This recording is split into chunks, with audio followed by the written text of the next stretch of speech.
Tes. Oke, assalamualaikum warahmatullahi wabarakatuh, and welcome back to my YouTube channel.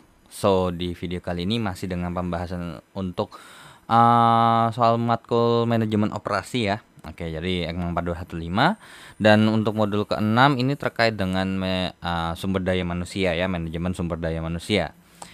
Oke, so kita mulai dari tes formatif pertama. Nah, tes formatif pertama, strategi SDM sulit ditiru karena apa?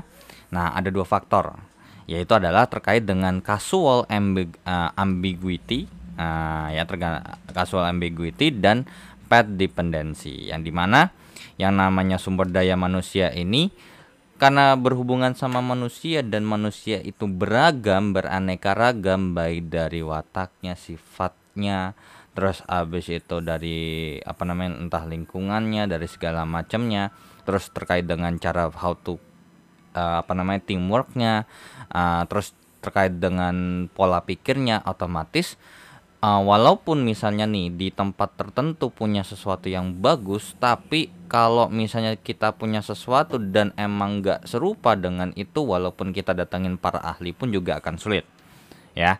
Oke, makanya strategi sumber daya manusia itu sulit ditiru ya, karena faktor manusianya itu sendiri.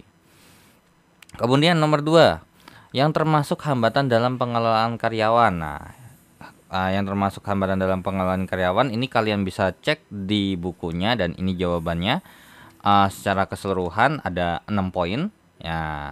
Strategi produk ya. Nah, yang jadi strategi itu adalah strategi produk, strategi lokasi, terus kemudian strategi proses, kemudian strategi tata letak, dan kemudian sisanya adalah terkait dengan penjadwalan dan perbedaan karakteristik individu. Nah, so berarti nomor 2 jawabannya adalah yaps yang A.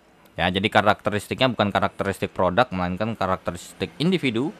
Nah, terus strategi pemesanan ini dan bahan baku tuh nggak ada hubungannya dengan sumber daya manusia ya. Oke, nomor 3. Berikut adalah atribut penting dalam desain pekerjaan kecuali. Nah, untuk nomor 3 ini jawabannya ada di sini, yaitu adalah terkait dengan ada 9 poin, yaitu adalah terkait dengan tingkat pengulangan yang tepat, tingkat perhatian dan penyerapan yang tepat, tanggung jawab karyawan yang untuk mengambil keputusan dan kebijakan, sampai ke poin 9 adalah penggunaan keahlian. So, mana yang akan menjadi jawabannya? Nah, yang nggak ada adalah yang B, yaitu adalah terkait dengan penggunaan pengalaman, yaitu yang ada hanyalah penggunaan keahlian. Seperti itu ya. Oke, so kita lanjut ke soal berikutnya. Nah, so kita lanjut ke soal nomor 4. Oke, nomor 4, analisis lingkungan dalam desain pekerjaan antara lain ya. Jadi terkait dengan desain pekerjaan yang ada hubungan yang kita bahas dalam lingkungan, yaitu adalah terkait dengan pencahayaan dan ventilasi ya. Oke, jadi kalau deskripsi tugas dan lokasi tempat kerja itu kan terkait bukan masalah analisis lingkungannya, karena ini terkait dengan job desk. Terus tingkat keahlian dan keamanan itu tergantung sama individunya, tidak ada pengaruh sama lingkungan gitu ya. Motivasi dan getaran ini juga sama terkait dengan individu ya. Oke, walaupun emang mungkin kalau masalah terkait dengan keamanan kan ya bisa faktor lingkungan, cuman kalau namanya keamanan kan ini keamanan dalam segi apa? Keamanan data kah atau keamanan apa kan gitu. Oke, itu nomor 4 dan nomor 5. Berikut cara untuk mengurangi kebosanan karyawan atau untuk memberikan motivasi. Itu ada beberapa cara, dan salah satunya adalah job enlargement ya. Oke, jadi buat saya ini kayaknya ini nggak ada kecualinya deh, karena kalau terkait dengan motivasi itu atau untuk mengurangi kebosanan itu terkait dengan oper job kan gitu. Terus habis itu mungkin kerjasama atau mungkin kayak gimana lah. Salah satunya adalah job enlargement. Nah, tapi ini dibilang kecuali. Jadi kalau menurut saya ini kayaknya soalnya typo, atau mungkin kalian punya sudut pandang yang berbeda atau punya teori yang berbeda. Silakan dicatat aja di kolom komentar. Dan untuk nomor 6, keunggulan desain pekerjaan tim adalah sebagai berikut. Oke. So, untuk soal nomor 6 ini, jawabannya tuh udah ada nih. Yang bagian sini ya. Oke. Jadi, keunggulan desain pekerjaan yang didasarkan pada tim itu adalah ada 6 poin. Meningkatkan kualitas hidup. Oke. kemudian meningkatkan kepuasan kerja karyawan, terus meningkatkan motivasi karyawan, terus habis itu memungkinkan karyawan menerima tugas dan tanggung jawab yang lebih besar karena dikerjakan secara bersama-sama, memperbaiki kualitas dan produktivitas kerja karyawan dan perusahaan, mengurangi tingkat ketidakhadiran. Jadi kalau yang D udah otomatis salah karena apa? Mengurangi, meningkatkan kesempatan kerja. Ini bukan kesempatan kerja tapi kepuasan kerja ya. Meningkatkan pengalaman karyawan, bukan meningkatkan motivasi karyawan. So jawabannya yang tepat adalah yaps yang B. Dan nomor 7, nah kelemahan desain kerja tim, nah ada di bawahnya. Nah ini saya ambil dari bukunya langsung ya. Oke, jadi untuk biaya ada kelemahannya itu ada 4 poin. Otomatis biaya nih, karena namanya tim itu kan pasti otomatis butuh biaya yang enggak yang cukup tinggi lah, ibarat kata seperti itu dibandingkan sama pekerjaan yang individu. Karena pekerjaan itu biasanya kalau ditangani dengan secara tim itu kan adalah pekerjaan yang emang kompleks sifatnya. Otomatis juga biayanya butuh lebih tinggi. Terus secara individu karyawan lebih menyukai pekerjaan yang lebih sederhana atau lebih mudah gitu ya. Terus tingkat upah menjadi lebih tinggi, terutama pekerjaan yang telah diekspansi dan memerlukan tingkat keahlian yang lebih tinggi. Terus butuh biaya pelatihan yang lebih tinggi karena yang namanya untuk ekspansi, kalau emang misalnya kita pakai karyawan itu juga dan emang mungkin ini kita harus kasih training kan gitu ya. Oke, jadi kelemahan biaya desain kerja itu lebih ke biaya modal yang lebih tinggi seperti itu ya. Oke, so kita lanjut ke soal berikutnya.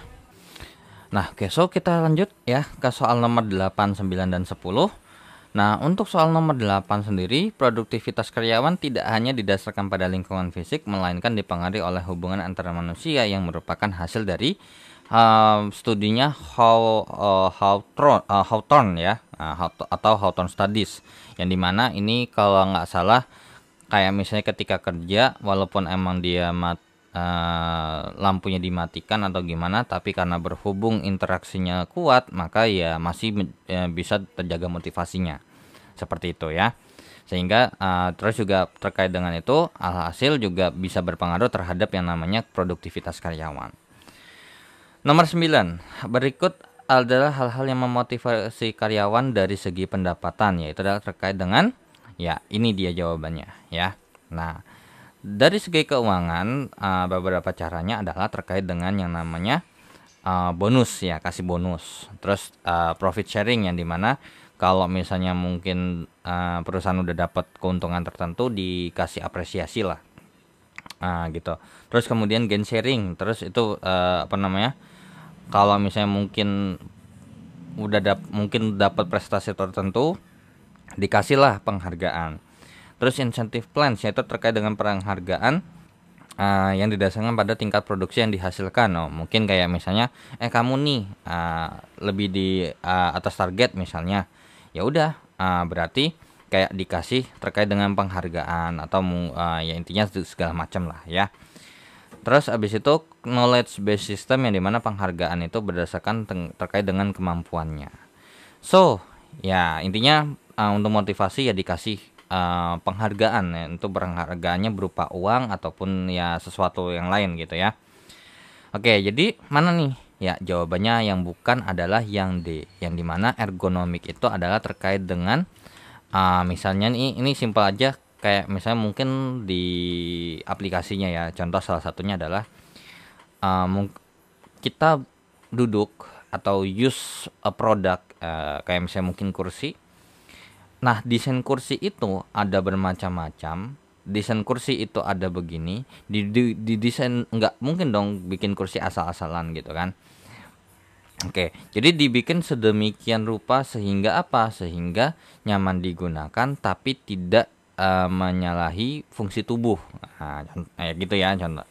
Nah, jadi kalau misalnya kayak kayak mungkin menggunakan sehingga tidak mengganggu fungsi tubuh, sehingga tidak ada yang namanya cedera ataupun dan lain sebagainya. Contoh misalnya menggunakan mouse misalnya. Mouse itu didesainnya sebegini dan orang penggunaannya tuh begini. Nah, kalau misalnya ternyata dibikin desainnya tuh aneh, misalnya dibikin mungkin desainnya kotak, kan rada nggak enak kan, nggak nyaman gitu kalau digunakan. Terus misalnya ternyata ketika desain ergonomis harusnya desain ergonomis ini misalnya kursi supaya nggak encok, alhasil karena mungkin desainnya bikinnya kursinya begini misalkan. Nah, itu kan nggak enak. Nah, terus kalau misalnya ngikutin kan jadi encok kan gitu. Nah, jadi itulah namanya ergonomis ya. Oke, nomor 10, teori pengharapan. Nah, ini ada beberapa teori yang di bukunya tuh teorinya di bold atau di cetak tebal, menyatakan bahwa karyawan akan termotivasi karena apa? Kesempatan dan harapannya tercapai. Jadi nomor 10 nih jawabannya adalah Yaps yang C. Oke, so itu untuk tes formatif pertama ya. Tes formatif pertama emang lebih ke untuk tes formatif pertama ini terkait dengan teori-teori terkait dengan manajemen sumber daya manusianya. Nah, seperti di modul kelima, yang dimana modul kelima itu untuk di beberapa modulnya sendiri kan emang ada yang hitungan, terus tiba-tiba sebagian full teori. Nah, kurang lebih seperti itu ya. Nah, sekarang kita masuk ke tes formatif yang kedua. Nah, oke, so kita lanjut ke soal di tes formatif kedua, yaitu dari nomor 1. Nah, nomor 1 ini terkait dengan yang namanya perhitungan terkait dengan workstation ya, terkait dengan apa sih namanya, terkait dengan yang ada hubungan dengan sumber daya manusia, yaitu adalah tempat kerjanya itu sendiri atau hubungan dengan produksi. Nah, di sini kita sudah punya informasi dari untuk soal nomor 1 dan 2. Perusahaan elektronik meyakini adanya tingkat kepembelajaran dalam proses. Jadi tingkat pembelajarannya adalah sekitar 85%. Nah, terus unit pertama diselesaikan dalam waktu 800 jam. Ini bisa kita simbolkan dengan T1 boleh. Nah, gitu ya, T1 adalah 800 jam. Oke, kemudian kita punya informasi bahwasannya juga demand-nya alias perusahaan ini mengadakan kontrak dengan pelanggan sebanyak 50 unit. Oke, berarti permintaan dari si pelanggan ya alias demand-nya itu adalah sebesar 50 unit. Oke. Kemudian yang ditanyakan adalah untuk nomor 1. Nomor 1, waktu untuk menghasilkan unit ke-50 itu berapa? Nah, jadi yang ditanya tuh T50 tapi individual. Nah, jadi untuk menghitung ini kita menggunakan yang namanya TN itu sama dengan T1 dikalikan dengan yang namanya C. Yang dimana C ini itu ada nilai koefisiennya tersendiri, ada tabelnya lah intinya. Yang dimana untuk nomor 1 terkait dengan C kalau 50 yang tunggal ini 50 single lah, 50S dah saya bikinnya ya.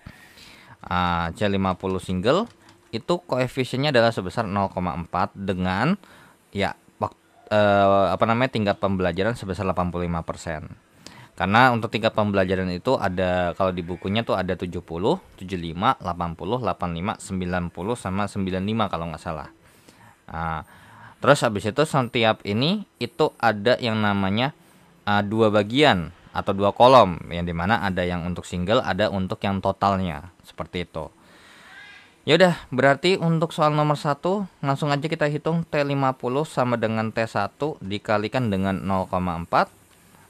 Berarti T50 sama dengan 800 dikalikan dengan 0,4, maka jawabannya adalah 320 jam. Oke, so jawabannya adalah Yaps yang C. Nah, kemudian untuk nomor 2. Nomor 2 itu apa? Waktu total yang diperlukan untuk menghasilkan 50 unit. Nah, jadi ini ibarat kata tuh adalah terkait dengan sumnya atau keseluruhannya. Kayak misalnya namanya unit pertama, terus unit kedua, unit ketiga, dan seterusnya itu berapa sih kalau ditotalin.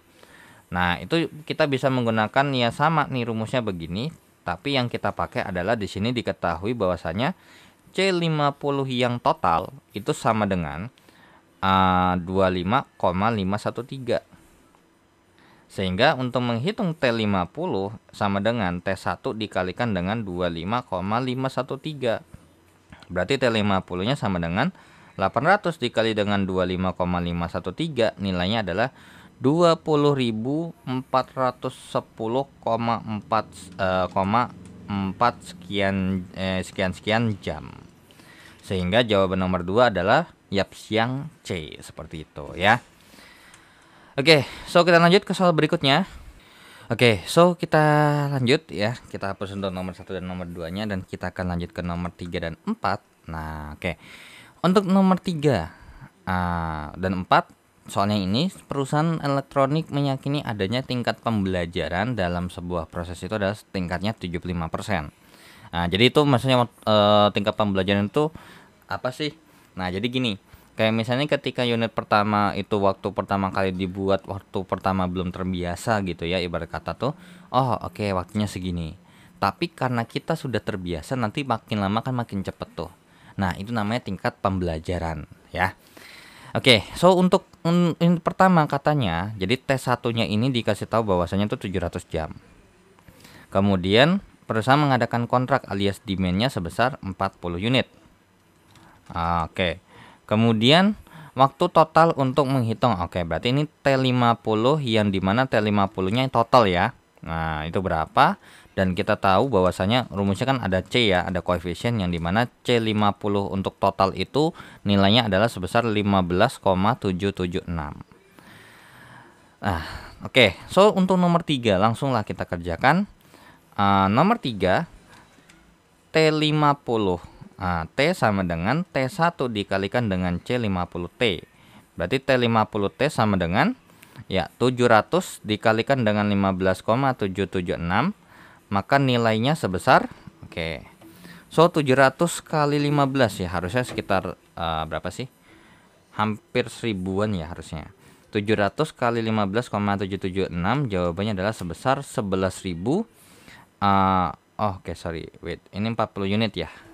Ini 40 unit kok udah pas. Wait. Sorry, my bad. Ini 13,723 ya, sorry. Ini 13,723. Ya udah, berarti ini dihapus saja.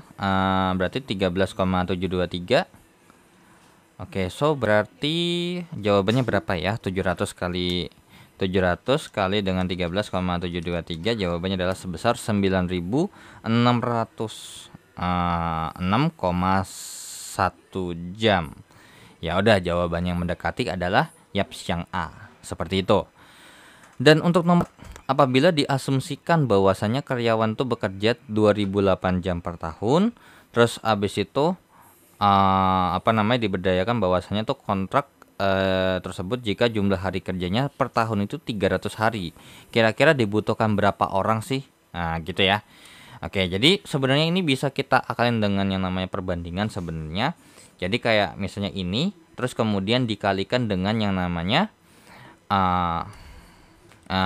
karena gini nih, wait. Jadi ini ceritanya satu orang tuh punya jatah adalah 2080 jam per tahun. Kemudian jumlah hari kerjanya itu adalah satu tahunnya itu 300 hari kerja. Nah, artinya apa? Ya artinya kita hanya perlu sebenarnya mencari terkait kira-kira nih berapa jam per tahun sih gitu yang dibutuhkan untuk 40 unit. Kemudian nanti kita hitung, oh iya berapa orang, kan gitu ya logikanya. Ya udah, berarti untuk nomor 4 sendiri itu bisa kita langsung hitung sebenarnya terkait dengan berapa banyak orang. Itu dengan cara atau kita bikin N aja ya, terkait dengan banyak orang adalah 9.606 dikalikan dengan, ya kan ini 9.606 jam yang dimana karena satu tahun itu 300 hari kerja gitu ya, jumlah hari kerja. Oke. Ya udah, kira-kira ini kan totalnya ya, intinya per tahun tuh segini. Ya udah, berarti tinggal kita hitung dikalikan dengan 300 kemudian dibagi dengan 2080. Logikanya seperti itu. Jadi tinggal dikalikan dengan hari kerjanya berapa, dibagi dengan berapa satu orang ini kena berapa, kan gitu. Jadi tinggal kita hitung aja. 9.606 dikalikan dengan 300 per 2080, maka jawabannya adalah 1.385, sekian. Oke, wait dulu. Ntar coba. ya 1385,48 orang. Tapi kan nggak mungkin dong masa orang koma-komaan. Nah, karena berhubung yang namanya kita harus menyelesaikan ini, berarti apa?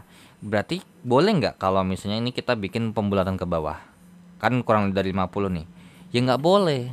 Kenapa? Karena 1385,48 ini minimal segini angkanya. Kalau di bawahnya, berarti kemungkinan besar nggak selesai atau nggak sesuai dengan data yang ada di sini.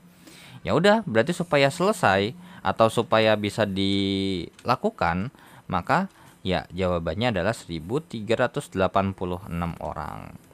Maka jawaban untuk soal nomor 4 adalah yaps yang C. Seperti itu ya. Oke, so kita lanjut ke soal berikutnya. Nah, kita hapus untuk soal nomor 3 dan 4 ya. Oke, jadi kita lanjut ke soal nomor 5 sampai 8. Mungkin ini kita langsung aja sampai nomor 9 sama 10 juga sih ya sebenarnya. Karena untuk nomor 9 sama nomor 10 ini sebenarnya teoritis banget gitu. Oke. Nah, untuk nomor 9 dan nomor 10 terlebih dahulu ya sebelum kita kerjakan nomor 5 sampai nomor 8. Nah, untuk nomor 9, tujuan utama ergonomi adalah apa? Nah, jadi sebenarnya kan gini, kita tahu bahwasanya kan ergonomi itu ada hubungannya dengan desain untuk terkait dengan gini ya, apa namanya user experience atau penggunanya atau ini operatornya. Nah, sekarang kalau misalnya anggap aja deh, mungkin ketika misalnya orang ini mengendalikan mesin yang cukup tinggi gitu ya, lebih tinggi daripada dia, walaupun sebenarnya bisa nyampe dengan cara jinjit, kira-kira ada pengaruhnya nggak? Pasti ada. Apa? Waktu. Ada waktu hubungannya dengan yang namanya biaya. Nah, jadi sebenarnya kalau tujuan utama ergonomi yang di sini terkait dengan sebenarnya nggak dibahas terkait dengan desain produk ya. Jadi terkait dengan yang namanya desain sistem kerja, yang dimana emang ada hubungannya dengan K3 keselamatan keamanan dan terkait dengan keselamatan dan kesehatan kerja ya, iya benar, keselamatan dan kesehatan kerja ya, itu adalah K3. Sehingga apa? Sehingga memperbaiki produktivitas ya kan, terus habis itu terkait dengan yang namanya kinerja karyawan semakin membaik. Otomatis apa, kalau misalnya kita bikin desain sistem kerja yang emang nyaman digunakan dan segala macam, otomatis apa, mengurangi waktu. Terus kemudian apa, kalau ada hubungan waktu ada hubungan dengan biaya. Terus habis itu memperbaiki pemberdayaan ya kan, terus mengurangi waktu yang terbuang karena ya namanya ketika didesain ergonomis ya otomatis mudah digunakan oleh operator atau mudah digunakan oleh karyawan, sehingga apa, mesin juga tidak mudah rusak gitu. Terus juga memperbaiki kenyamanan manusia saat bekerja. Sehingga apa jawabannya? Ya ini jawabannya adalah mengurangi waktu yang terbuang. Di mana efek karena ya itu tadi, apa namanya, kayak misalnya kita harus ngerjainnya ini nih, karena udah diatur nih, sehingga kita harusnya mungkin kita anggap mungkin desainnya tuh harusnya nih ini ke sini, dan kalau misalnya ternyata mau ngambil ini tuh kan harus lewatin ini, padahal tuh kerjanya tuh sebenarnya ini dulu gitu kan. Ya otomatis logikanya ya harusnya ini dulu begini dong kan, apa namanya aturannya, atau diaturnya atau letakannya. Tapi kalau begini, mungkin entah karena faktor tertentu, otomatis apa, ketika kerja butuh waktu lebih dong untuk melakukan sesuatu atau untuk mengambil ini. Nah beda dengan kalau misalnya begini. Nah ini karena berhubung lebih dekat atau apa namanya, berhubung lebih sering digunakan dan jadinya lebih dekat atau mungkin lebih mudah dijangkau atau lebih mudah dioperasikan, otomatis apa, otomatis waktunya nggak terbuang secara sia-sia, alias secara waktu itu efisien penggunaannya ya. Oke. Kemudian nomor 10, analisis penelitian ergonomi berkaitan dengan apa? Nah, kan terkait dengan kenyamanan, terkait dengan yang namanya supaya biar apa namanya, terkait dengan keselamatan dan kesehatan kerja. Maka ada hubungan dengan apa? Ya, untuk anatomi ada pengaruh nggak? Pasti pengaruh. Anatominya manusia, fisiologinya atau fungsi tubuhnya manusia itu punya fungsi dan anatomi masing-masing. Nah, sehingga ini termasuk psikologi dan antropometri. Nah, antropometri itu ada hubungannya dengan yang namanya kayak ada hubungannya dengan yang namanya anatomi sama fisiologi terkait dengan tubuhnya manusia itu sendiri, terkait dengan pengukuran. Kayak misalnya, oh ternyata dari sini misalnya nih batas ini, nah itu ngitungnya tuh dari sini sampai ke sini. Nah, itu kan pengaruh sama ketika mau mendesain ergonomi atau ingin mendesain produk yang ergonomis. Terus abis itu psikologi, ya ini juga pengaruh ya. Oke. Terus kemudian patologi dan radiologi, wah ini juga jelas banget, gak ada hubungannya. Apa hubungannya dengan patologi ataupun radiologi kan? Nah, terus kondisi kerja jangka pendek dan jangka panjang, ini juga pengaruh. Contoh misalnya ketika kita menggunakan sesuatu yang emang kerjanya pendek sama kerjanya panjang, kalau yang jangka panjang otomatis kita harus desain itu atau kita harus memakai desain yang emang dikhususkan untuk jangka panjang dan emang enak kalau dipakai berlama-lama. Nah, kalau misalnya kita menggunakan desain yang emang didesain untuk jangka pendek, otomatis udah nggak enak duluan udah nggak enak dong ketika nanti dipakai pada saat waktu tertentu gitu. Jadinya malah ketika kerja malah nggak nyaman atau ketika melakukan aktivitas malah nggak nyaman seperti itu ya. Oke, jadi nomor 10 ini yang D ini termasuk, sehingga yang kecuali adalah Yapsiang C ya, terkait dengan patologi dan radiologi. Oke, so untuk nomor 9 dan 10-nya kita hapus terlebih dahulu dan lanjut ke soal balik lagi ke soal nomor 5 sampai nomor 8. Dan nomor 5 sampai nomor 8 ini ternyata kita punya informasi bahwasanya ada suatu operasi kerja memiliki 3 elemen pekerjaan yang dihitung waktu kerjanya menggunakan stopwatch. Berdasarkan kontrak kerja dengan karyawan, waktu yang dapat ditoleransi. Jadi kayak misalnya namanya produksi kan, nggak mungkin dong kerja terus ya kan, pasti ada waktu-waktu tertentu. Misalnya contoh waktu personal ya kan, terus waktu penundaan yang kayak misalnya contoh ke kamar mandi mau buang air kecil itu kan nggak bisa ditunda. Nah gitu kan, walaupun kalau emang bisa ditunda kan bahaya kan. Nah sehingga disegerakan mungkin, nah otomatis kan pengerjaannya tertunda kan. Nah itu sebesar 5%. Terus terkait dengan kelelahan mungkin karena udah capek butuh istirahat bentar ya, sebesar 10% dikasih toleransinya. Terus kemudian di hasil observasinya sebagai berikut. Nah jadi ada 3 elemen dan ternyata observasinya dilakukan selama 6 kali. Ya dilakukan dengan menggunakan stopwatch, pret kan gitu. Nah jadi dan kinerjanya itu ada tingkat kinerjanya adalah sebesar 90% atau alias 0,9, 110% untuk elemen A dan 80% untuk elemen C. Nah jadi kenapa kok bisa beda-beda ya tadi kayak misalnya mungkin entah terkait dengan yang namanya stopwatch. Nah stopwatch itu kan kalau misalnya emang dia walaupun digital tapi kalau kita mencetnya manual kan terpengaruh sama mencetnya gimana. Nah tapi kalau emang dia otomatis dan ketika kita selesai dan emang mulai dan selesainya di waktu yang tepat, bisa jadi kan mungkin karena operatornya kan gitu ya. Operatornya yang melakukan pekerjaan tersebut, mungkin ketika di observasi pertama begini, terus pas di observasi kedua keadaannya begini, makanya mungkin bisa beda, makanya bisa beda-beda terkait dengan waktu pengamatannya ya, atau hasil daripada pengukuran menggunakan stopwatch. Nah, nomor 5, apabila waktu yang melebihi 1 menit dianggap tidak lazim, maka waktu rata-rata untuk melakukan pekerjaan C itu berapa? Terus ini, nah intinya dari nomor 5 sampai nomor 7 itu ditujukan untuk menghitung nomor 8 sebenarnya. Jadi, untuk menghitung waktu standar, kita harus menghitung yang namanya rata-rata untuk setiap elemen pekerjaan. Nah, oke. So, berarti kita sebut saja T-bar. Ya, T-bar. Ini ada T1, T2, T3 sampai T6. Nah, untuk yang A namanya rata-rata kan. Untuk rata-rata sendiri berarti ini kita hitung. Untuk T-bar, untuk yang A sendiri bisa kita hitung dengan cara apa? Ya 0,1 tambah 0,3 tambah 0,2 tambah 0,5 tambah 0,2 tambah 0,1. Kemudian ini dibagi dengan 6. Nah setelah dihitung ya kan, setelah dihitung 0,1 sampai tambah 0,1 dibagi dengan 6, maka ini jawabannya adalah sebesar 0,328 ya, 0,328. Oke. Kemudian untuk yang B. Nah, ingat yang B ini dan di sini dikasih tahu konteksnya bahwasanya 1 menit itu dianggap tidak lazim, alias bisa diabaikan. Nah, alias ini sebenarnya ini nggak boleh nih sebenarnya. Ya, berarti ini salah nih. Berarti either kalau kalau nggak si apa namanya operatornya yang ngawur gitu kan ya, atau mungkin ini sehingga waktunya tuh lebih daripada 1 menit.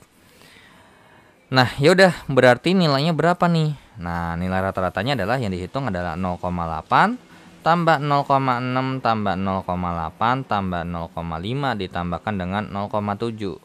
Nah, kira-kira ini dibagi berapa? Dibagi dengan yang namanya 5. Jadinya tuh yang dimasukin cuma 5 aja.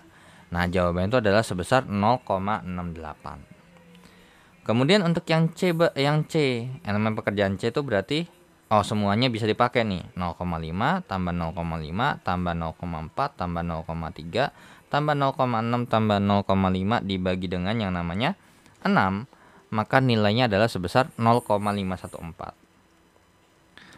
Nah, jadi ini berarti 0,328, 0,68, 0,514. Itu untuk rata-rata waktunya. Nah, sekarang yang perlu kita hitung apa lagi? Nah, yang perlu kita hitung adalah waktu normal dari masing-masing pekerjaan. Nah, di mana waktu normal itu, ya waktu normal itu N mungkin mau dibikin, ya N aja deh. Waktu normal untuk masing-masing pekerjaan itu adalah dengan cara mengalihkan yang namanya rata-rata dikalikan dengan kinerja. Nah, jadi untuk terkait dengan waktu normal alias mungkin mau tulisnya WN atau mungkin N aja disimbolkan, berarti untuk yang A itu kita bisa hitung dengan cara ya 0,328 dikalikan dengan 0,9. Nah, ini berapa nih? Nah, jawabannya itu sekitar namanya 0,29. Ya, 0,328 kali 0,9. Coba saya hitung dulu, ulang lagi. Ya, 0,29 lah. Nah, terus kemudian untuk yang B, 0,68 dikalikan dengan 1,1. Maka jawabannya adalah sekitar 0,748. Kemudian untuk yang C, itu kalau dihitung adalah dengan cara 0,514 dikalikan dengan 0,8. Nah, berapa tuh? 0,514 kali 0,8, jawabannya adalah 0,41. 0,411. 0,411. Nah, yaudah ketemu nih waktu normalnya. Nah, ya udah, berarti ini 0,29, 0,748, 0,411. Nah, kalau udah gimana? Nah, kalau udah kita cari waktu total secara keseluruhan. Dengan cara apa? Nah, ini kita totalkan aja langsung. Berarti NT alias N totalnya adalah sebesar 0,29 ditambah dengan 0,748 tambah 0,411. Jawabannya ini adalah sebesar 1,449 atau sekitar 1,45 lah ya. Oke. Nah, jadi 1,449. Kita tulis saja deh 1,449. Nah, kalau udah barulah gitu kan ya. Nah, kalau udah barulah cari waktu standar ST atau gitu ya. Nah, bisa kita katakan ST. Nah, di mana ST-nya ini bisa kita hitung dengan cara mengalihkan dengan NT dikalikan dengan 1 ditambahkan dengan yang namanya toleransi. Nah, batas toleransi lah ya. Oke. Berarti ST-nya sendiri alias waktu standar atau standard time gitu ya. Berarti 1,449 dikalikan dengan 1 ditambahkan dengan 0,05 tambah dengan 0,05 ditambah dengan 0,1. Atau kalau ini totalin kan 20% alias 0,2. Nah, ini kan kalau dihitung hasilnya 0,2. Berarti tinggal kita hitung dong 1,449 dikalikan dengan yang namanya 1,2. Ya udah, langsung hitung aja 1,49 dikalikan dengan 1,2, jawabannya adalah 1,738. 1,7388 menit. Nah, berarti ya dari sini sudah langsung terjawab. Jawabannya apa? Untuk yang nomor 5 yang rata-rata elemen pekerjaan C, nilai rata-ratanya berapa? 0,514 menit. Atau jawabannya yang mendekati adalah yang C. Kemudian waktu normal untuk elemen pekerjaan A. Nah, pekerjaan A untuk waktu normalnya adalah sebesar berapa? 0,29 ya. Oke, ini mungkin ada faktor pembulatan. Nah, saya nggak tahu. Nah, jadi kalau misalnya emang kita mau detailnya ya ini harusnya coba kalau saya hitung 0,33 ya misal. 0,33 atau 0,3 dikali dengan 9 ya 0,27 juga sih ya. Ya nggak bisa, berarti emang jawabannya nggak ada. Tapi kalau emang kita dipaksa untuk menjawab ya jawaban yang mendekati adalah yang A. Ya walaupun sebenarnya aslinya tuh segini. Alias 0,29 sekitar 0,29 menit. Nah terus habis itu untuk yang 7 ini juga jawabannya nggak ada. Kenapa? Waktu normalnya untuk pekerjaan tersebut adalah sebesar 1,449 menit. Nah, tapi kalau emang dipaksa untuk menjawab ya jawabannya yang mendekati adalah yang B. Nah, dimana ini sebenarnya nomor 7 tuh ada kaitannya dengan nomor 6. Jadi kemungkinan besar mungkin karena nomor 6-nya nih opsinya atau perhitungannya nggak pas, ngaruh ke nomor 7 juga gitu. Dan untuk nomor 8, waktu standar. Nah, kan lucu kan? Masa ini salah tiba-tiba waktu standarnya beda sendiri. Karena ini kalau saya hitung ya nanti oke. Ini langsung jawabannya adalah yang B ya, udah jelas bahwasanya tuh ST-nya adalah sebesar 1,7388 atau mendekati adalah 1,74 menit. Nah, di sini kalau misalnya kita hitung pakai yang nomor 7 misalnya 1,39. 1,39 kalau dikalikan dengan 1,2 itu jawabannya segini. Tuh.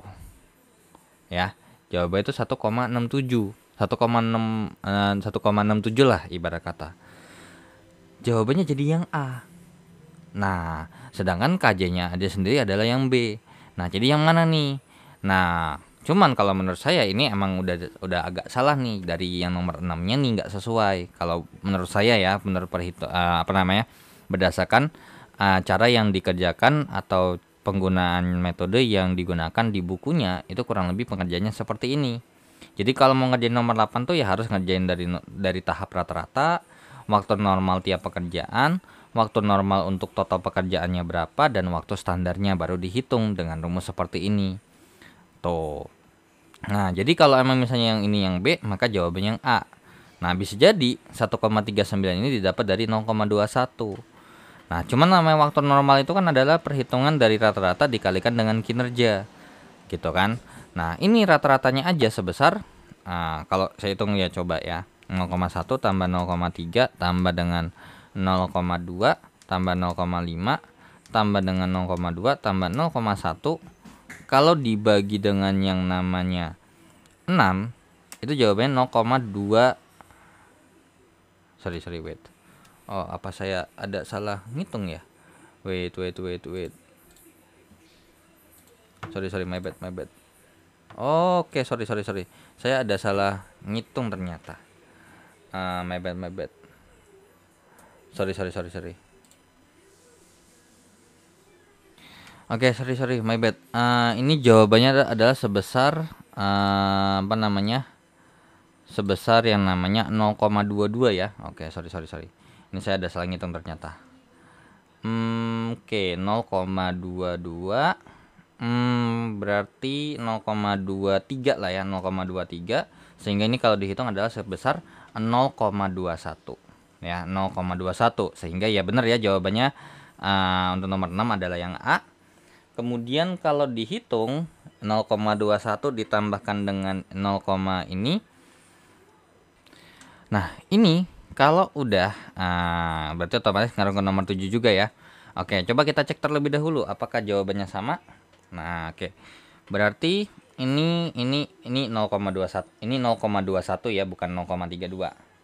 Oke, berarti tinggal kita hitung aja 0,21 ditambah dengan 0,748 tambah dengan 0,411 nilainya adalah sebesar 1,369.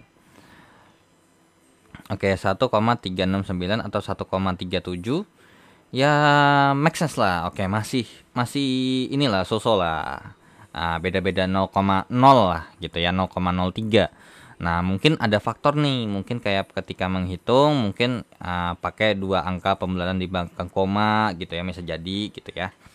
Misalnya 0,21 tambah 0,75 tambah dengan 0,41. Nah, jawabannya 1,37. Nah, mungkin gitu ya, entah ini typo atau ya karena berhubung jawabannya mendekati ya that's fine gitu kan, nggak ada masalah. Oke, nomor 8, alhasil apa? Ya, kalau kita hitung berarti kan bukan 1, ini lagi dong. Ya, ini pakai 1,44, bukan pakai 1,449 lagi. Melainkan ini pakai 1,369. Berarti ini ST-nya sendiri adalah 1,369 dikalikan dengan 1,2, maka nilai ST-nya sendiri adalah sebesar 1,369 kali 1,2 adalah 1,6428. 1,6428 menit. Ya, kalau misalnya kita hitung ya anggap aja oke, entah karena perhitungan atau apa, ya sehingga jawabannya B, kemudian karena jawabannya B, maka jawaban untuk soal nomor 8 ini adalah yang A, seperti itu ya. Oke. Nah, dengan begitu saya akhiri dulu untuk pembahasan tes formatif di modul ke-6 untuk manajemen operasi, dan saya ucapkan terima kasih yang sudah menonton video ini, dan jangan lupa untuk di like, di share, di subscribe channelnya jika bermanfaat, dan thanks juga yang sudah donasi di saweria.co dan scan barcode kirisnya untuk membantu perkembangan channel ini secara finansial. Dan jika ada kekeliruan atau pertanyaan, langsung saja di chat di kolom komentar di bawah, dan saya izin pamit. Wassalamualaikum warahmatullahi wabarakatuh. See you in the next video. Bye bye.